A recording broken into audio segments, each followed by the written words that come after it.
So I got the frame all cut, and I cut it with a plasma cutter. That's that HTP Microcut 45 DV. Ever since I got this, I have not touched my Hypotherm. I like this so much better than my Hypotherm. I'm very pleased with how it cuts. All right, so once I get my cut just about right, the next step I want to do is I want to do a preliminary check for square. So I want to make sure that I'm sitting correctly up against the main frame. I don't want it to come main frame and then my add-on frame is sitting crooked like this, or it's sitting this way or up or down or any combination of that, right? So we get it close. Once I'm confident that we have our frame squared to the original frame, then what I'll do is I will start finessing my cut. And what I like to do is take an 1/8 inch, just your standard cutting wheel here, and I like to come in between the two and make an air gap. That way, when I go to set this together, I know I'm not sitting on a high spot or anything. I want this to be kind of free floating, and the only thing holding it together is my clamps. I don't want it binding up, because if you had one spot, say it was touching right here, it would create a hump where you'd be trying to manipulate the frame based on that right there, and you'd never get it as close to being straight as I want it. So once I've dressed my cut and I'm happy with where I'm at, I will double check that by using, like I know this was a cross member right here from the frame originally, so I'll measure from here to here and the top one to here, and those two measurements should be the same as the holes on the other side, and they are. Once we get to that point, then I know the distance that we have and our gap is good. The other side ended up with a little bit larger gap than I wanted, but it's not anything I'm worried about. It just allows us to get a real good penetration of weld. It'll be just fine. So the next step for me is I like to run string lines. I want to make sure everything is as straight and plumb and level as it can be. So I start up underneath the cab as far forward as I can get, and I take a string and I clamp it with a spacer. I use the same size spacer front to back, and I do the side rail and the top rail, and that allows me to measure in here all the way through in this area and make sure that we have the same distance all the way through.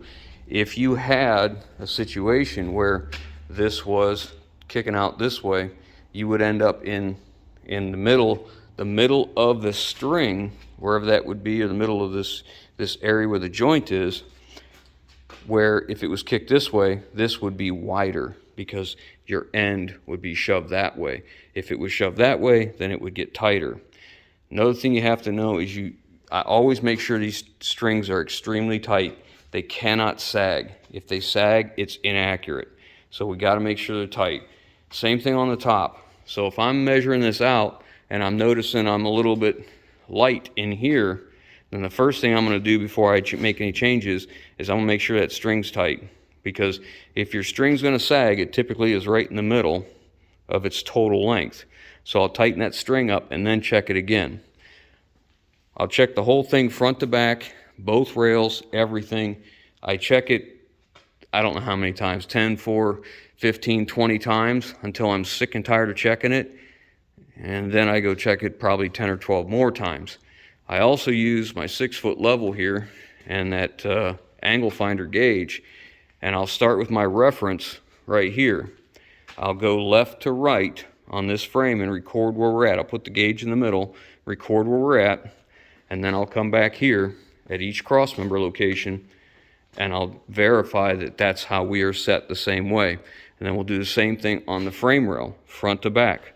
We'll get a reference off of the original truck frame, and then we'll verify it all the way down. The significance of putting it on that level is we know that level is straight for 6 feet. So we can check 6 feet at a time instead of 6 inches or 4 inches, whatever that is. Guess I'll just show you what I mean.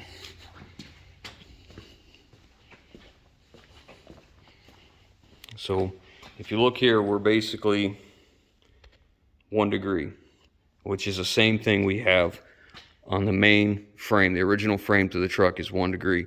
So then I just slide that thing back and check it in between several cross members, just like this. I'll try and span evenly some cross members and make sure, wait for it to settle out. It'll be 1 degree. Do the same thing on this side, same thing on that side, and like I said, then we'll take it and go. I don't normally lay things on my strings, but we're done, so it's not really a big deal. And then I'll stick this in the middle, verify it there, verify up front, and then verify at each cross member all the way down, because sometimes what you think looks good could be deceiving. I also use a laser, but the problem with the laser that I have is when you get this long, 27 feet is what we are from back to front. If you put it in all the way in the back, by the time I get to 27 feet, the line gets kind of fuzzy, and you can be an 1/8 difference. And, you know, it's kind of, I don't know, I just trust the strings a lot more than I do a laser, because if you bump a laser, it's not right, whatever. I like this. It works well. After I've done this, and I've double-checked my bolt holes, I also still come in and do cross measurements. I'll come from the corner of the old frame all the way back to the corner of this frame, diagonal, opposite corners, both ways. It's several locations to make sure we're square. I'll go up inside there, make a mark on either side that's parallel, way up underneath the cab, and do the same thing. Typically what I do when I'm checking square first is I have 57 inches of original frame that I can access. So I'll come out here 57 inches and make a mark, and then I'll crisscross those, because that's our most crucial, I think. But I also will do it all the way down through just to make sure we're okay. Now, once I've done all that and I'm confident that we're okay, who am I kidding? I'll check it 3 or 4 more times yet. And then I'm going to start tack welding. So we'll tack weld everything together as best as we can. And then I'll go on the inside and I'll start back here and I'll start welding back into this part that I've got V'd out, because it's much easier for me to grind into this so that my new weld can get into a solid weld that we have back there than it is to grind the inside out. So we'll start here, but that's where we're at, and I think we're ready to go.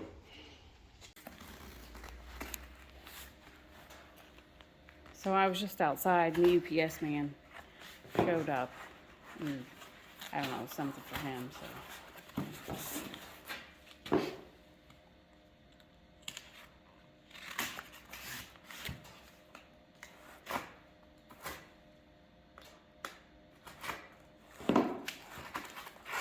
They have it taped up pretty good, huh?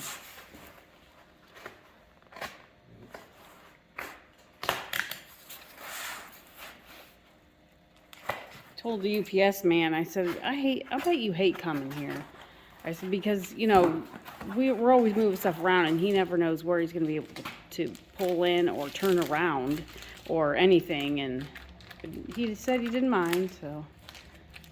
I think he was just being nice. Yeah, I mean, I wouldn't like it, because, I mean, it's a decent-sized truck.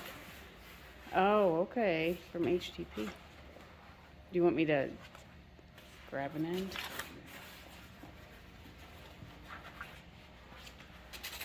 Wow, it's a big one. Now I'm gonna lay it in the dirt. Put that up on the wall later. You could hang it up there. Yeah, I'll put it up there.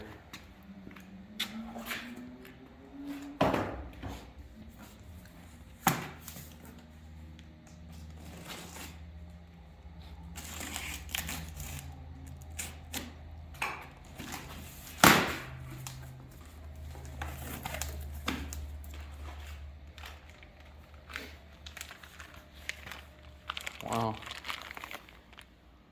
10-pack of 35s. These are tips for the welder. 10-pack of 30s. Another 10-pack of 30. Wow. I think there's another one back there.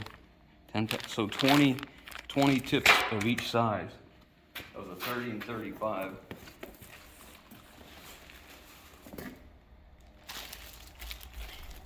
You could use some new gloves, that's for darn sure. MIG and plasma gloves. Oh, they make different ones? I didn't even know that. Okay. Wow. Oh wait, there's more.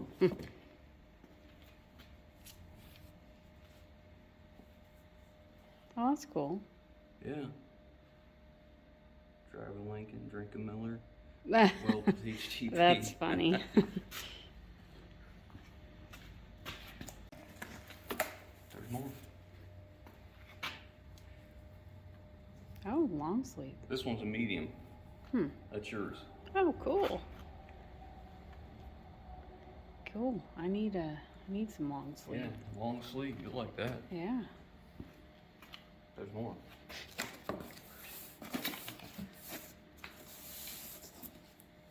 Oh my gosh. I'm glad he chose to send black. Yeah. That's your signature color Yeah. for shirts. That one's a large. That one's mine. Cool.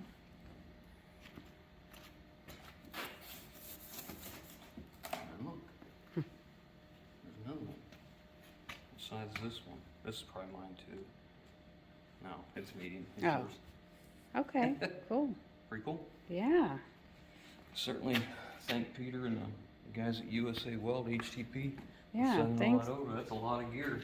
Yeah, thanks, Peter. For Certainly appreciate it. he was such a good guy. You know, when he came here, very respectful, very helpful.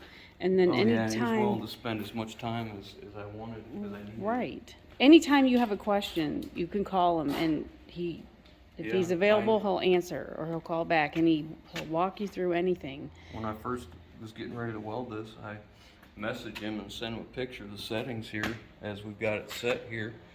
You know, being on MIG's flux core, 35 thousandths wire, 25% CO2, 75% argon, and had all the settings here, 421 inches per minute, and I had that at, I believe, negative 1.5 or positive 1.5. It needed to be at 0. He's like, yeah, just change that.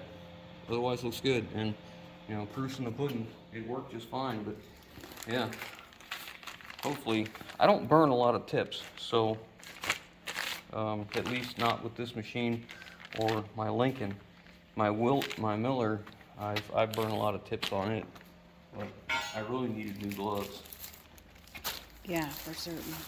See, the TIG gloves, yeah, these are your TIG gloves, so they're going to be a little more, a little better for the heat. So we'll be using them. So thanks again, guys. Definitely be using these. Matter of fact, probably not time like the present, right? Yeah, you're just getting ready I'm to getting weld. ready to that side over there. It's hot. It's a very, very hot process. Yeah, I mean, it is. Like, when he was here, like, I was standing back videoing. I obviously had my eyes covered because I was looking through the phone, but my face got burnt and my neck, and it peeled off, like, a lot. My skin was crispy. And, I mean, with his regular welder, that never happens. But this was all new. I didn't know it was that hot. Okay, now we got our HTP here. We can weld the other side. Ooh. Look how nice. Bright. Well, at least we'll be able to find them easy when you set them down. Okay, let's go weld.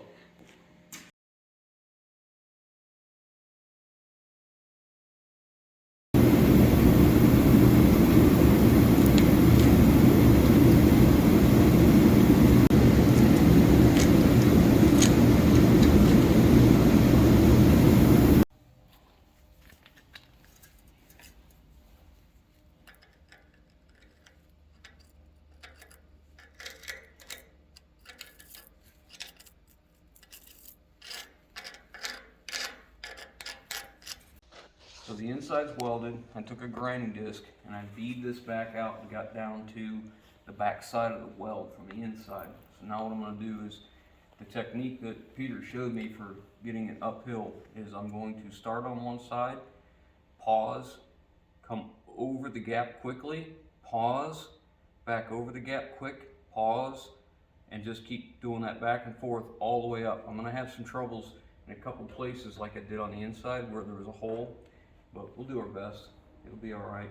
So we're gonna do this upright and this upright, and then we'll chip that off. We'll grind back into each section of it, and then we'll do the horizontal. Here we go. Also, we got to have about 3/4 inch stick out on this and almost directly above it.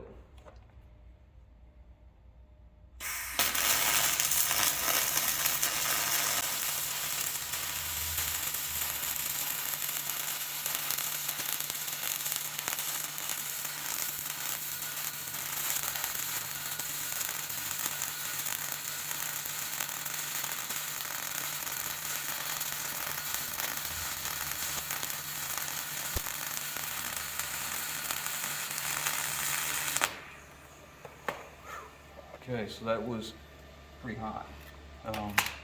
So again, I have this problem where we have two different thicknesses of metal. This is thinner, this is thicker, and I needed to hold a little longer over here. The problem is I'm getting so hot. My hands are getting hot.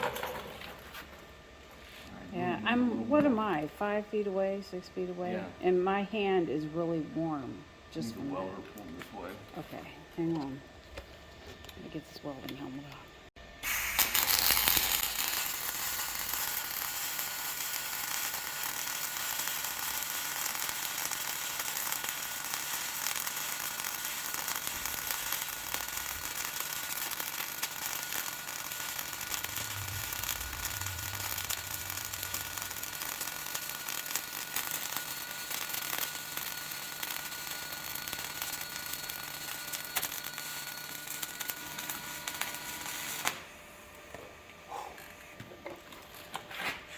Now, I'm going to tell you, that's this is the only uphill weld I've done. You can see this bottom part we're kind of sitting on.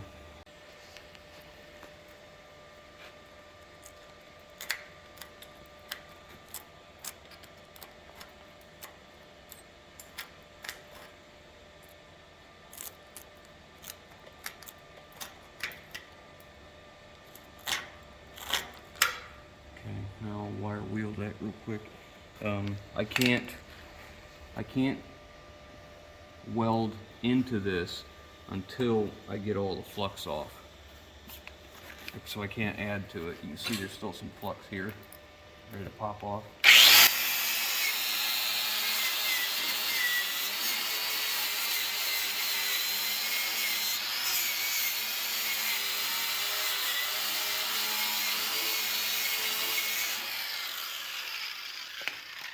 To tell you the truth, I think this one I probably could have been a little quicker on the bottom and held on the top just a little bit longer.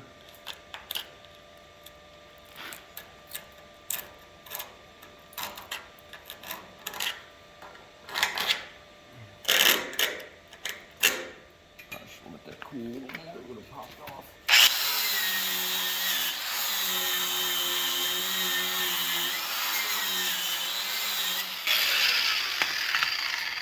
There's still some, it's like there might still be some some flux in there.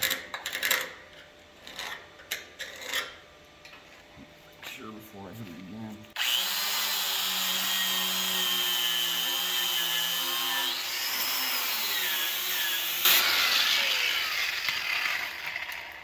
So I took a flat disc to it and got it, roughed in, and then I ground back into my welds so that we can lay one across here. So this one, we don't have as much to fill, and I don't need to go uphill. We're going horizontal, so I'll probably do a little something different. I'm going to try and close this up too. This hole needs to be drilled out, but I'd like to fill that in the rest of the way. See how it goes.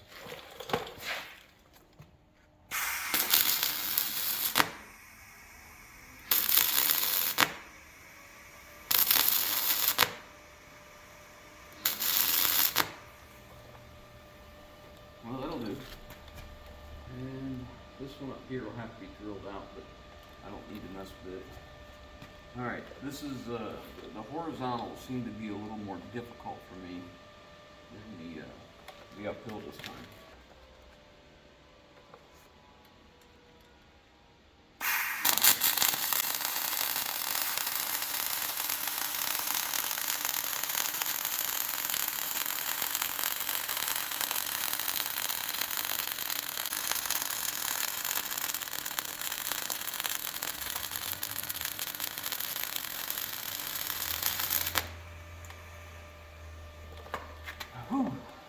Okay, so what I just learned was that if I would have tipped the gun just a little bit the other way, I might have had a little bit better. Oh, this is so cool.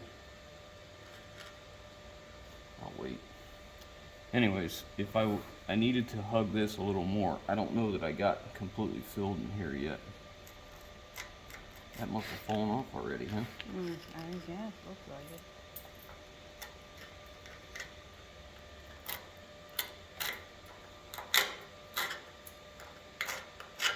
Anyways, okay.